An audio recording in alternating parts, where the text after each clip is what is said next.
My name is Nathan. I'm here from Pillar NZ. We're a civil liberties advocacy group with a focus to protect individual life, liberty and rights. I figure I'll open with a brief oral submission and then take questions. But in New Zealand, we want kids to be safer online, and at Pillar we share that aim. But we believe how we get there and how we pursue that really matters. Limits on those rights must be demonstrably justified and minimally impairing. An approach protecting children must also respect that parents hold the primary role in guiding their children and protecting them consistent with their evolving capacities. This capacity faces a number of practical challenges, but acknowledging those challenges isn't fatalism. However, if we ever believe that there's a singular top-down state-enforced solution that bypasses parents, that pushes platforms into overregulation, and that creates a net that would inevitably have unintended consequences on freedom and privacy, that is not ideal. First principles would say that Section 14 of the New Zealand Bill of Rights Act protects the right to seek, receive and impart information and opinions of any kind. And then Section 5, limits to that right must be demonstrably justified, necessary, proportionate and the least intrusive option. For children, CRC Article 5 affirms the rights and duties of parents to provide direction and guidance consistent with the children's evolving capacities. The state has an unquestionable role in protecting children from illegal harms and conduct, things like child sexual exploitation material, grooming, credible threats and serious harassment. But attempts to police categories of legal but harmful speech will inevitably invite subjective and overall removal, especially when platforms are incentivized to play it safe. Also at risk is privacy. Banning under 16s from social media makes everybody else prove they are over 15. At risk ending online privacy that ultimately is a backstop and protection for freedom of speech and puts at risk pseudonymity, which has been a long-standing protection for vulnerable speakers. I would love to offer this committee a series of tools that they can use to stress test proposals.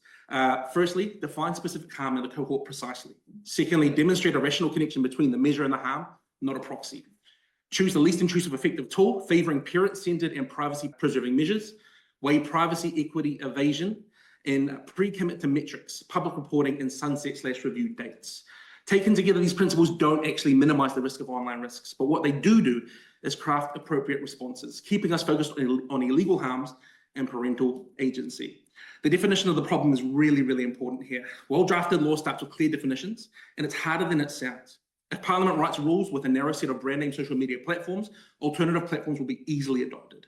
If Parliament writes rules defined by function, for example, feeds, messaging platforms, user-generated content, it gathers a lot of benign other platforms swept into it. Gaming platforms with chat functions, video platforms with logged out feeds, and news sites with open comments all present edge cases. What we've seen is that there is three unavoidable dilemmas that you face, a trilemma, when it comes to age restriction initiatives. Evasion. Minors will misstate birthdays, they'll borrow accounts, they'll browse through logged out versions, or they'll use VPNs.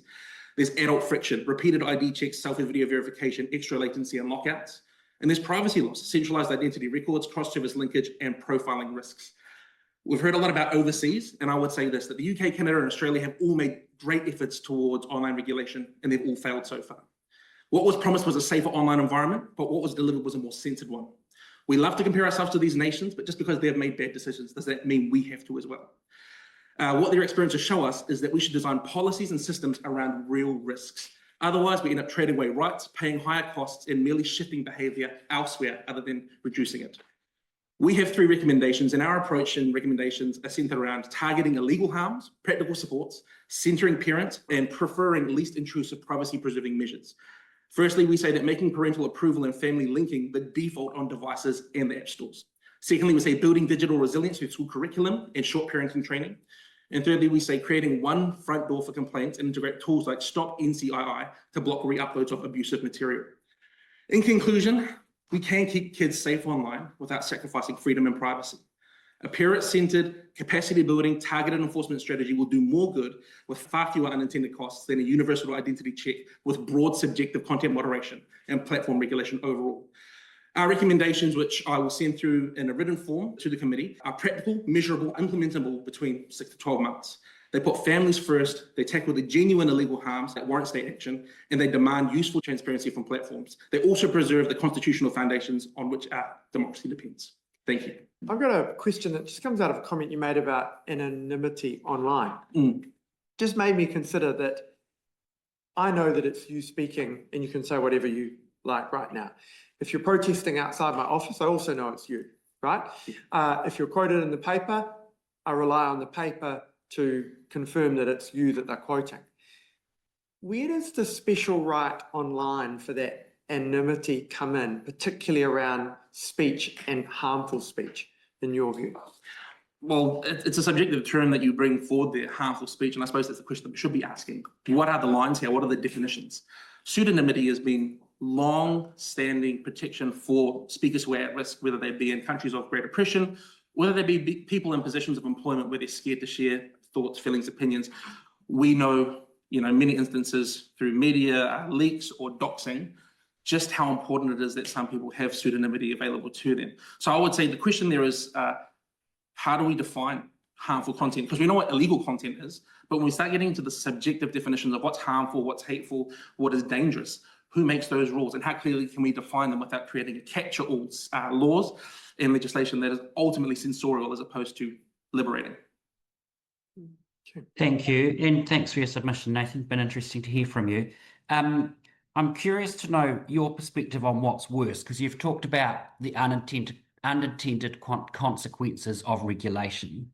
So what's worse is those unintended consequences of that regulation, or the intended consequences of the behaviour that we've heard about from a lot of submissions around predatory behaviour, either by platforms or by individuals? That's a great question. The unknown is always going to feel more ominous. It's always going to feel more dangerous. We can counter what we know, and we can stop ourselves from making mistakes based on what we know.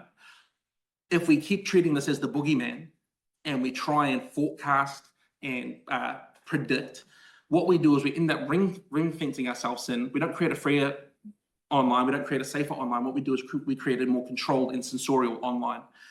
That doesn't serve anyone well.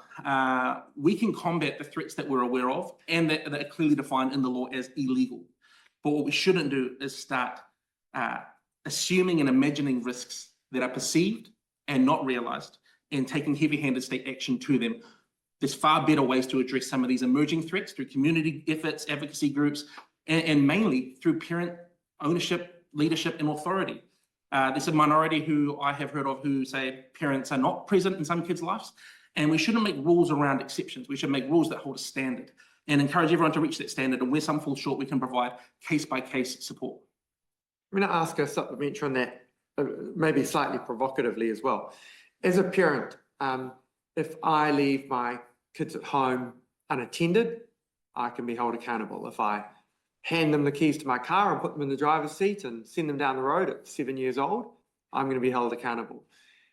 What makes it okay for us to put a cell phone in the hands of our children with the harm that wherever it is on the spectrum, we know that it impacts kids and that they react to it? What makes that okay for parents to do? And do you have any views on accountability for parents around the access they provide to their children? Yeah. What makes it okay? Absolutely nothing. What makes it possible? Parental agency. Parents should be the first and foremost line of defense when it comes to your child's activity online. A father of 3 myself, my children aren't old enough to have devices, and I won't be giving them a device as young as I got one, to be honest. I think that as we progress through this digital age, the threats are more and more clear, and parents need to stay up to date and involved with parenting their children. I think bringing the state in seems like the most effective way to do it, but what it does is it removes responsibility from parents. Parents need responsibility. Children need parents with authority. If we bring the state in, it'll be just like other examples, anti-smacking, for example, where now we have this piece of legislation that hangs over that is a threat to parents and a bit of ambiguity to children around who's really in control. I think that parents should, at the end of the day, be first and foremost responsible. What they do as parents is not always going to be good or ideal, but they are parents first and foremost. And the state has no place, in my opinion, telling parents how to raise their children.